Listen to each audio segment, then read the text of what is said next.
Hey everybody, welcome back to another online lesson of Math 132 here. And amidst all of the chaos happening in the world, I have some good news about Math 132. We are moving past derivatives into the next field of calculus study, which has to do with antiderivatives and integrals.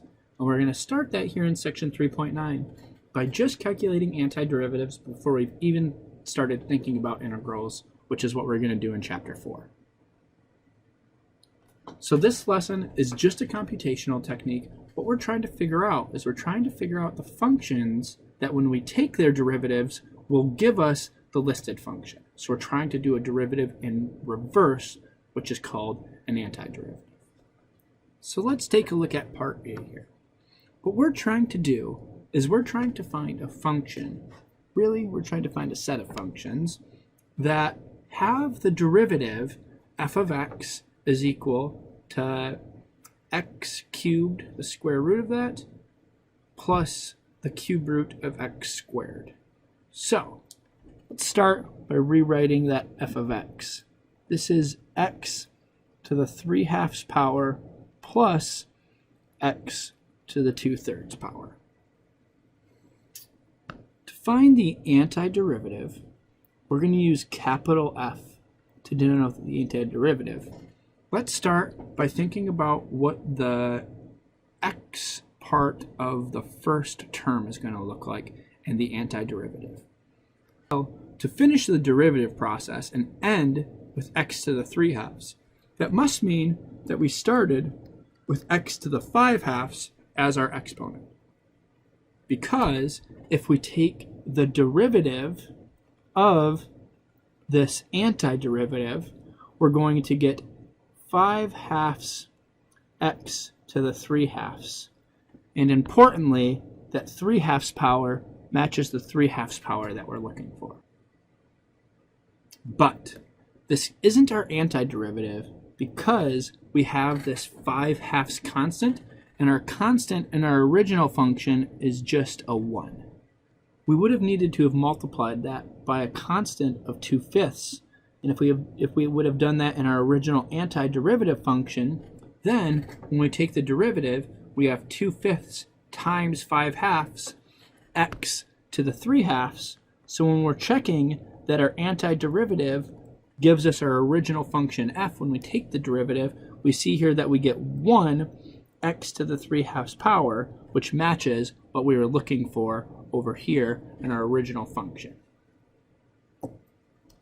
Let's go ahead and do the same thing for our next term. So we need the derivative of whatever we're going to put in this antiderivative to give us x to the 2/3.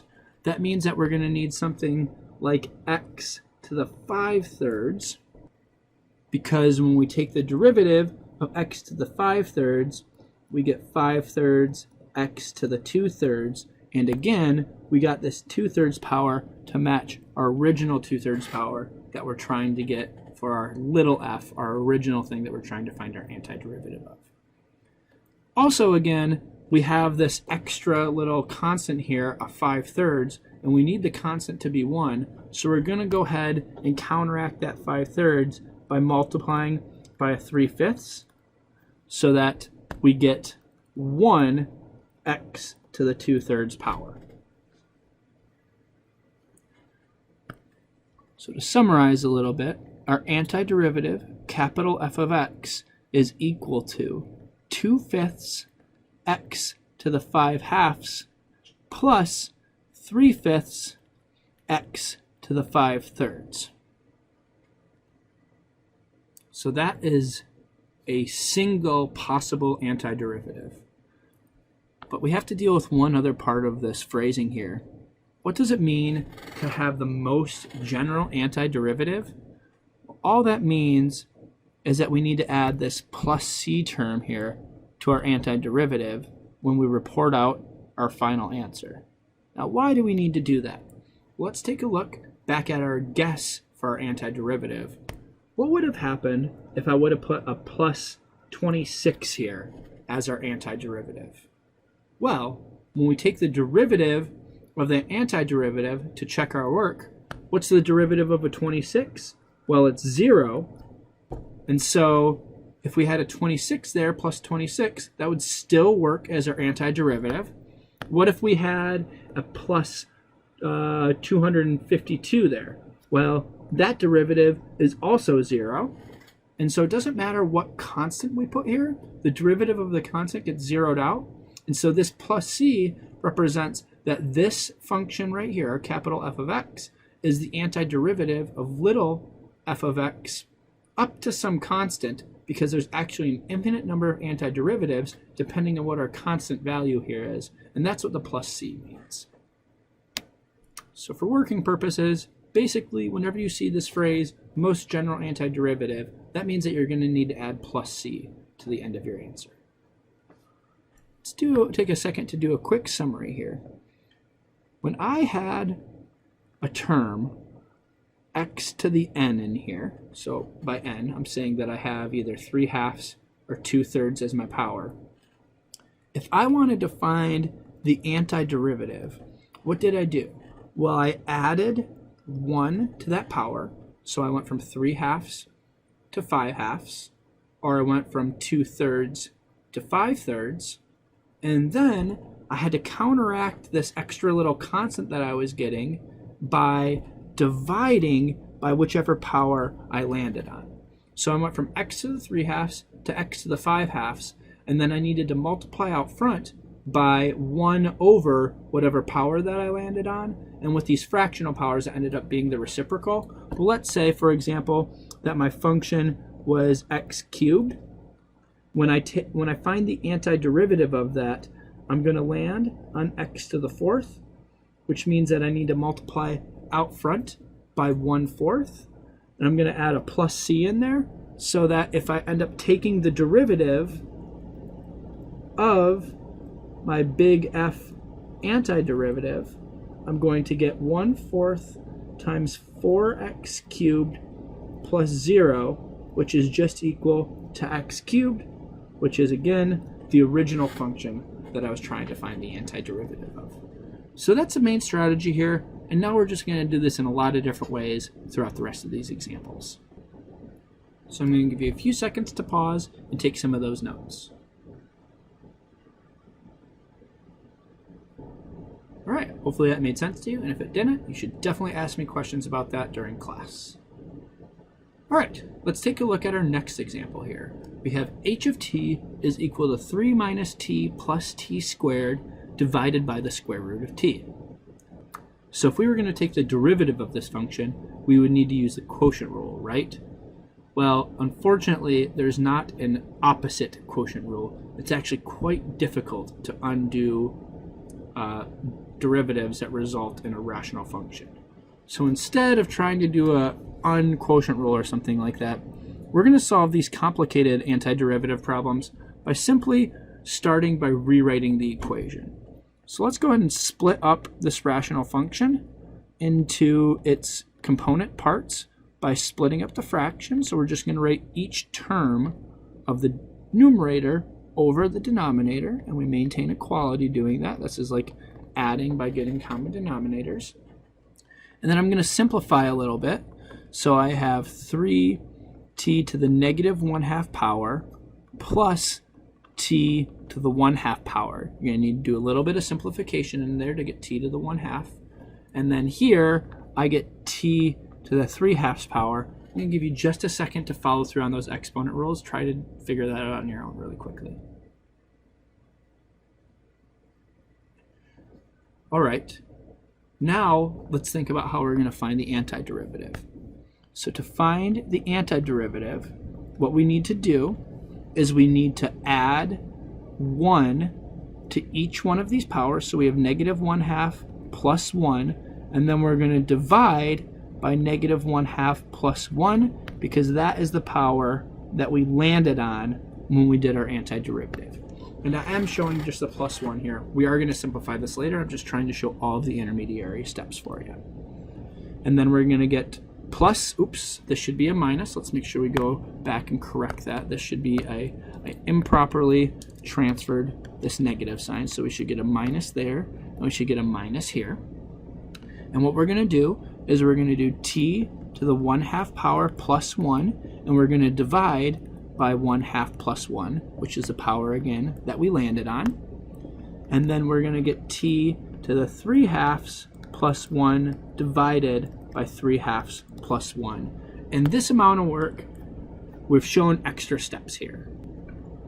It would be totally fine if you, when you're calculating your antiderivatives, can just make the jump to say, okay, we're going to add 1 to negative 1/2, so we get 3 t to the 1/2 power divided by 1/2 minus t to the 3/2 power divided by 3/2 plus t to the 5/2 power divided by 5/2 plus c, and this will work for your final answer for web work. But of course, I don't like leaving things that messy, so you can simplify this. We can get 6 square root of t minus 2/3 t to the 3/2 plus 2/5 t to the 5/2 plus c, and that might just be a little bit cleaner way to type this out. Alrighty, I'm going to give you a few minutes there to pause if you want to take a look at that work.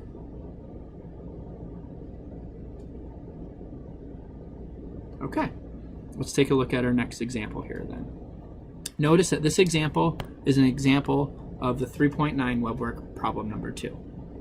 Our original function that we're dealing with here is g of x is equal to 8x minus 3 secant squared of x. If I'm going to find the antiderivative of this, I can do this for the power function right here quite easily. I'm going to get 8x squared divided by 2 by adding 1 to the power of 1 here that is unwritten.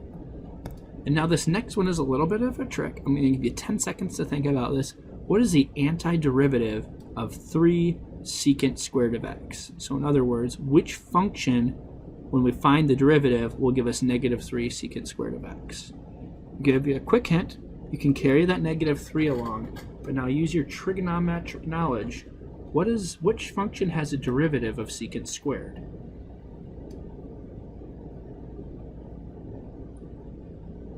So after a little bit of thinking, do you see how this should be the tangent of x?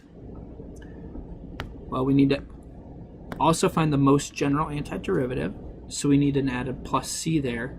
And now let's just do a quick check. Let's find the derivative of capital G of x. And if we do that, we get 8 times 2x divided by 2 minus 3 secant squared of x plus 0, which is just 8x minus 3 secant squared of x, and that is our original function. So this 8x squared over 2 minus 3 tangent of x plus c is our correct answer. We could have rewritten this a little bit. This is 4x squared minus 3 tangent of x plus c. That's how we could simplify it if we wanted to. I can give you 5 seconds there to pause and copy down this work. All right, let's take a look at the next example here. This example is phrased a little bit differently. Our first 3 examples had us find the most general antiderivative, and this problem is asking us to solve the initial value problem. So we're not going to find the most general antiderivative. We're actually going to find the one single antiderivative because we're given what's called initial conditions here that we're going to use to find our c value. This particular example is a little bit harder example of an initial value problem because we're starting with the second derivative and then we're trying to find our original function f, which involves doing this process twice. We need to find f prime first, and then we need to use f prime to find f. But if you just need to solve a regular initial value problem where you're given f prime and then you have some value of f given for you, you just need to do this process once. So let's start first by finding f prime. We're going to do that by writing down our second derivative here. Our second derivative is 3 divided by square root of x, which is 3x to the negative 1/2 power. That means that our first derivative should be 3x to the 1/2 divided by 1/2, again, I'm adding 1 to this exponent to get 1/2, and then I'm dividing by the power that I landed on. And I can simplify this to get 6x to the 1/2 power, so that my most general antiderivative, f prime of x, is 6 square root of x plus c. Now what I'm going to do is I'm going to use this first piece of information, our initial conditions, to solve for our c1 value here, our first c value. We're going to get another c value when we take the antiderivative to find f. But let's just focus on f prime right now. So I know that f prime of 4 is 7 based on equation number 1. And this tells me that 7 is equal to 6 times the square root of 4. I'm plugging in the 4 plus c1. So I have that 7 is equal to 6 times 2 plus c1, which gives me that 7 is equal to 12 plus c1, or negative 5 is equal to c1. All in all, from this, I get that our derivative, our single derivative, after doing the antiderivative process, not the most general, there's going to be no plus c involved, is equal to 6 square root of x minus 5, because that is my c value based on my initial conditions. So this is one iteration of an initial value problem. Now we're going to do it again to find our f. I'm going to do this video in a little bit different order here, and I've already calculated the correct answer. What I want you to try to do for a few minutes, and I want you to pause the video here, I want to see if you can get from f prime of x equals 6 square root of x minus 5, given that f of 4 equals 20, I want to see if you can calculate f of x on your own. So go ahead and pause right now, try to do this calculation, and then come back to see how I did it.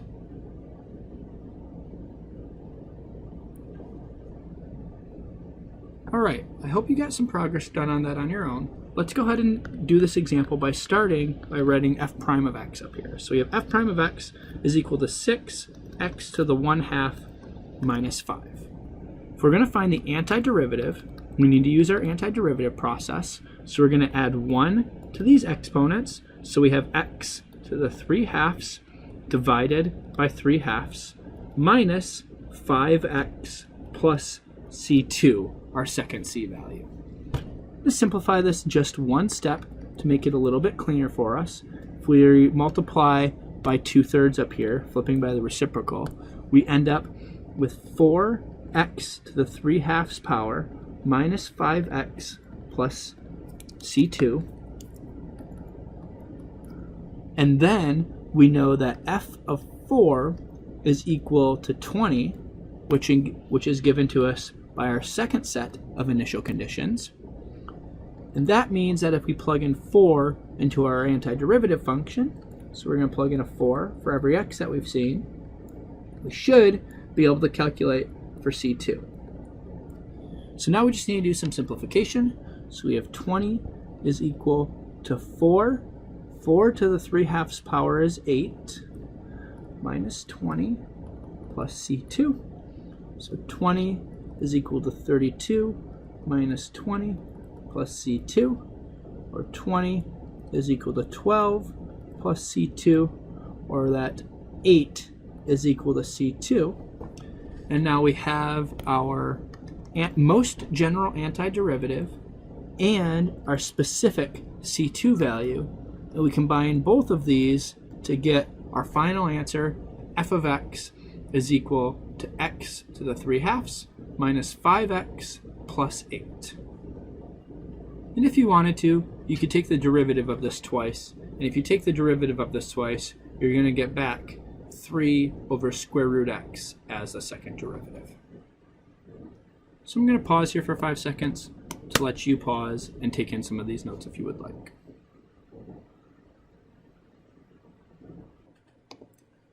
All right, let's keep this train moving and move on to the next example. In this example, example 14, we're asked to find the position of a particle given the following data. We have an acceleration function, and we have 2 position values. Remember that S is for position, not speed. Our derivative chain here is that we have position given by S, velocity equals the derivative of the position given by V, and acceleration equals the derivative of velocity, which is the second derivative of position, which is given as A of t, acceleration. So this is very similar to the last example. We're starting with a second derivative, and we're trying to find the position function, which is the original function, by doing the antiderivative process twice, given some initial conditions. One thing to note is on the previous example, we were given initial conditions for f prime and for f. In this example, we're just given two initial conditions, both for the original function, the position function. So the process for solving this is going to be a little bit differently. We're actually going to have two constants involved throughout the problem. Let's go ahead and get started. So we have our acceleration function is equal to t squared minus 4t plus 6. If we find the antiderivative, the velocity function here should be given by t cubed. We have 1/3 t cubed because we have to divide by the power that we landed on, 3, minus 4, 1/2 t squared, plus 6t plus our first constant, c1. We cannot solve for the c1 at this point because we don't know anything about the velocity in our initial conditions. So this is as far as we can go with velocity. Let's simplify a little bit to make things just a little bit cleaner. So we have t cubed over 3 minus 2t squared plus 6t plus c1. Pause there for just a second. All right, now we're going to find our position function. Remember, S is for position,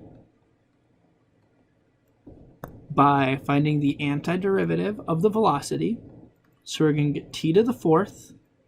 We're going to divide by 12 here because we're going to take our original 3 that we have right there, and we're going to multiply it by another 1/4, and that's how we get a 12, minus 2/3 t cubed, dividing by the 3, plus 3t squared, plus, remember this is a constant, the antiderivative of a constant is that constant times, not times x, times t, because we're dealing with our t's.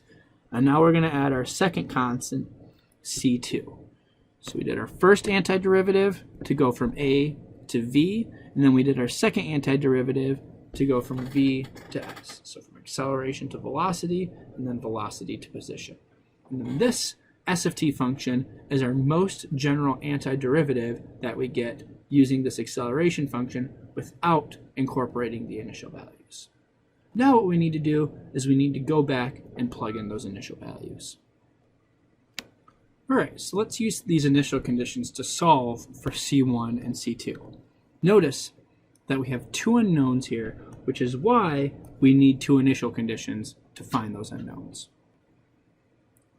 Let's start by plugging in our S0 initial conditions, and that's going to solve for C2 directly because that 0 that we plug in for this t value is going to wipe out all of these terms, and it's going to leave us with just C2. So we're going to use equation 1, which tells us that S of 0 is equal to 0. And if we plug this 0 in for every single t value, we're going to get 0 minus 0 plus 0 plus 0 plus C2. All right, that gives us that 0 is equal to C2. And we're actually done with finding our C2. Let's rewrite the equation that we have now. We have that S of t is equal to t to the 4th over 12 minus 2/3 t cubed plus 3t squared plus c1t plus 0 And I'm actually not going to write that plus 0 for the rest of this problem. Now, let's use equation 2 here.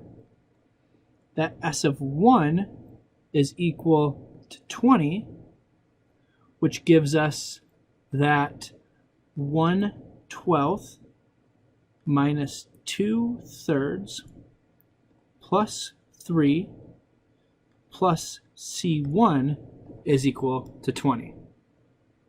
Ugh, look at those awful fractions. All right, let's convert these to twelfths. So we have 1/12 minus 8/12 plus 36/12 plus C1. That's still all equal to 20. So we get here 29/12 plus C1, which gives us that 20 minus 29/12 is equal to C1, and that's going to give us our final answer here, which is that S of t is equal to t to the 4th over 12 minus 2/3 t cubed plus 3t squared plus our constant term here. So this is our 20 minus 29/12. Could have simplified that if we wanted to, but I don't want to. You know me. T plus 0. We're not going to write the plus 0 there. Our final answer that we're going to plug into WebWork is this position function given here. I will give you 5 seconds to pause and to take down any of those notes.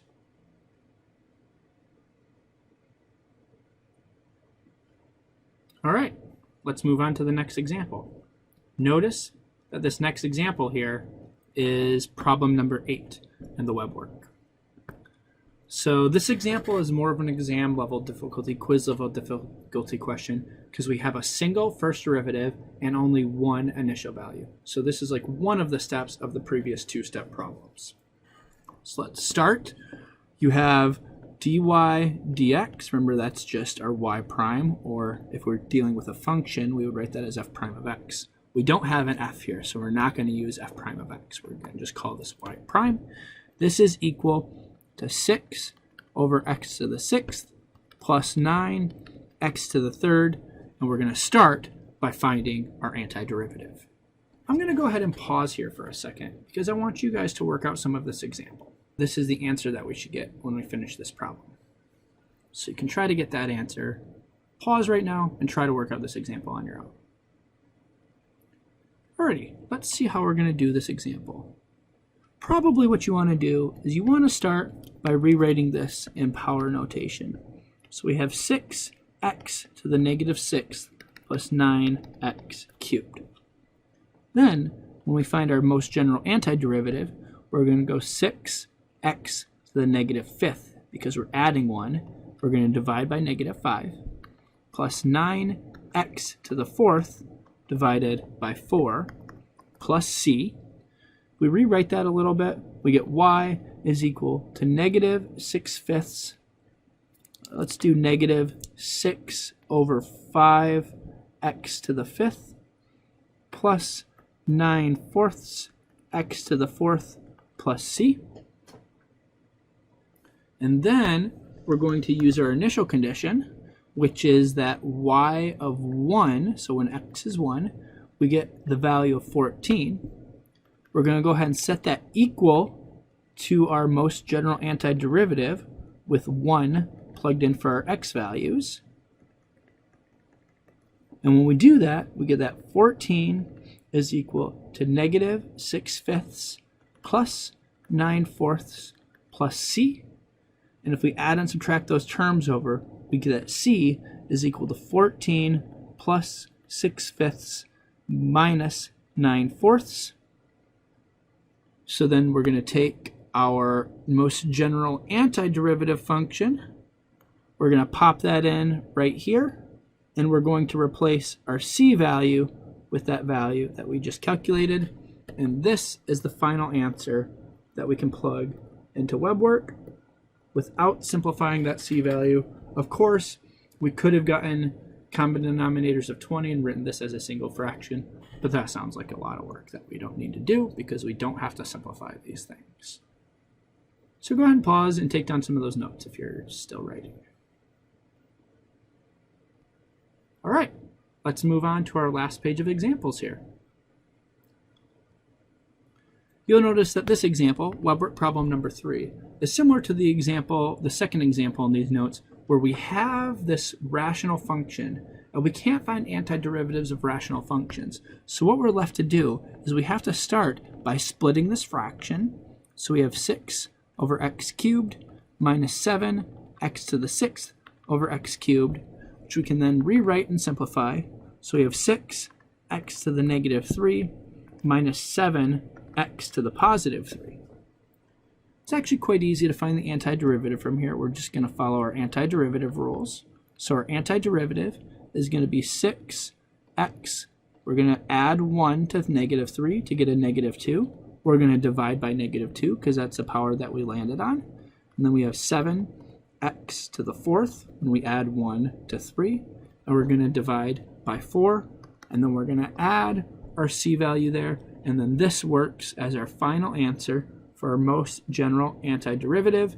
If you want to get a little bit more fancy, we could rewrite this a little bit. We get negative 3 over x squared minus 7/4 x to the 4th plus c. That, of course, is equivalent to what we wrote in the last line, but it might show up that way in a multiple choice question or something. I can give you a few seconds to write those notes before we move on to the last example.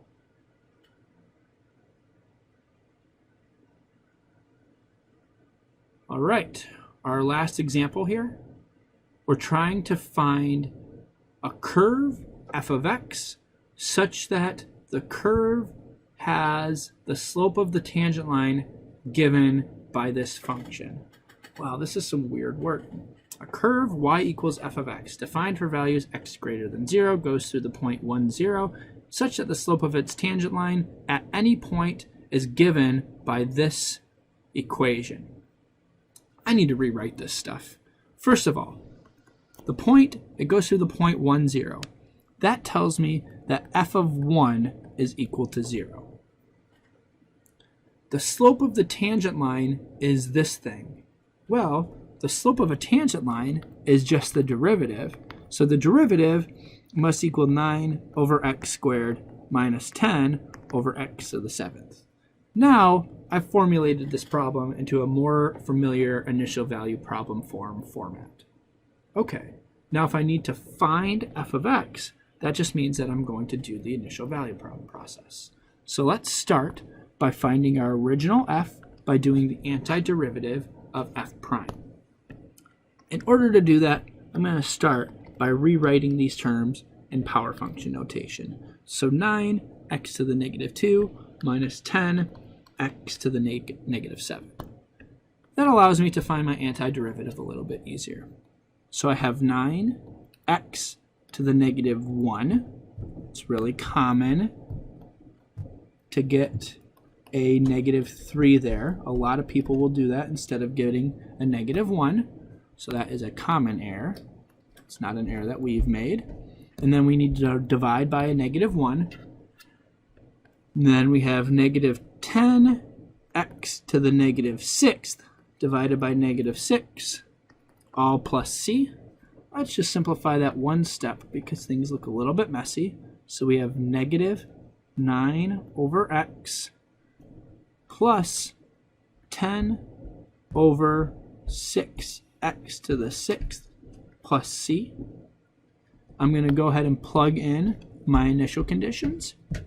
So we know that f of 1 is equal to 0, which is equivalent to negative 9 over 1 plus 10 over 6 times 1 to the 6th plus c, where 0 is equal to negative 9 plus 10/6 plus c, or c is equal to 9 minus 10/6.